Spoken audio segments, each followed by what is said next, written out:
शांत मन की ताकत असीमित होती है। बौद्ध दर्शन में यह कहा गया है कि यदि मन शांत हो तो व्यक्ति अपने जीवन की हर चुनौती का सामना आसानी से कर सकता है। यह कहानी एक युवा बौद्ध भिक्षु तेंजिन की है, जो जीवन के उतार चढ़ाव से घिरा हुआ था। उसे समझना था कि कैसे एक शांत और नियंत्रित मन से वह अपने जीवन की सभी परेशानियों को हल कर सकता है। इस सफर के दौरान तेंजिन ने एक गहरे सत्य को जाना जो उसे जीवन भर के लिए मार्गदर्शक बना। तेंजिन एक छोटे से गांव में जन्मा था और उसके माता पिता चाहते थे कि वह एक साधारण जीवन जिए, लेकिन तेंजिन के अंदर कुछ ऐसा था जो उसे अपने जीवन का सही अर्थ जानने के लिए प्रेरित करता था। वह अक्सर सोचता कि जीवन का उद्देश्य क्या है और क्यों लोग दुख और तनाव में रहते हैं। उसका यह प्रश्न उसे गांव के पास स्थित एक बौद्ध मठ तक ले आया। मठ में प्रवेश करते ही तेंजिन की मुलाकात हुई आचार्य लामा संगे से,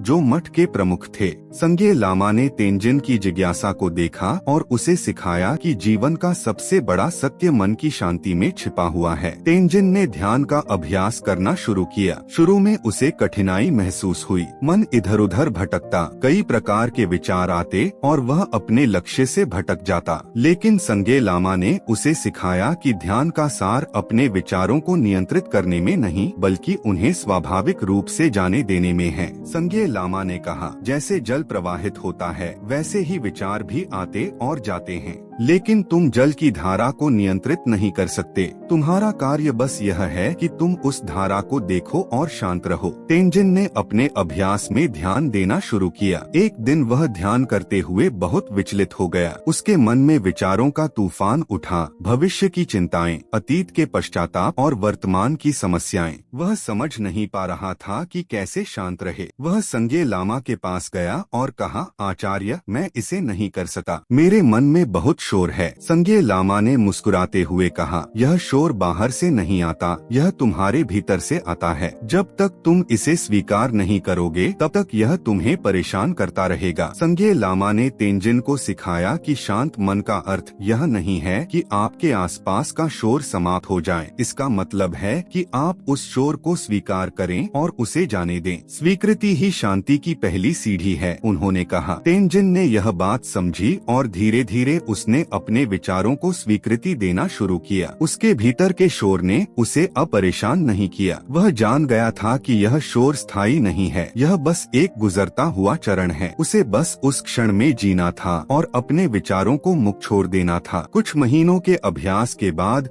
तेंजिन ने ध्यान की असली शक्ति को महसूस किया। वह पहले की तुलना में अधिक शांत और संतुलित हो गया। अब वह उन समस्याओं का सामना कर सकता था जो पहले उसे अत्यधिक कठिन लगती थीं। एक दिन मठ के बाहर एक आदमी आया जो क्रोध में भरा हुआ था और मठ के लोगों को अपशब्द कह रहा था। सभी भिक्षु घबरा गए, लेकिन तेंजिन ने शांत रहते हुए उस आदमी को सुना और उसकी बात को समझा। तेंजिन ने उसे कोई प्रतिक्रिया नहीं दी, बल्कि बस उसके शब्दों को सुनते रहे और धीरे धीरे उस आदमी का गुस्सा कम हो गया। संगे लामा ने तेंजिन से कहा, यह ही शांत मन की असली ताकत है। जब तुम अपने भीतर की शांति को पा लेते हो तो तुम बाहरी स्थितियों पर भी अपना नियंत्रण स्थापित कर सकते हो। तेंजिन अब समझ गया था कि शांत मन का अर्थ सिर्फ स्वयं के लिए नहीं बल्कि दूसरों के लिए भी है। वह जान गया था कि जब मन शांत होता है तो न केवल हम स्वयं को बल्कि दुनिया को भी बदल सकते हैं। उसका जीवन अब समस्याओं का सामना करने और दूसरों की सहायता करने के लिए समर्पित था। इस कहानी से हमें यह सीखने को मिलता है कि शांत मन से ही जीवन की हर समस्या का हल निकलता है। विचारों को नियंत्रित करने की कोशिश में ऊर्जा व्यर्थ न करें, बल्कि उन्हें स्वीकृति देकर उन्हें जाने दें। शांत मन से आप जीवन के किसी भी संघर्ष का सामना कर सकते हैं और अपने उद्देश्य को प्राप्त कर सकते हैं।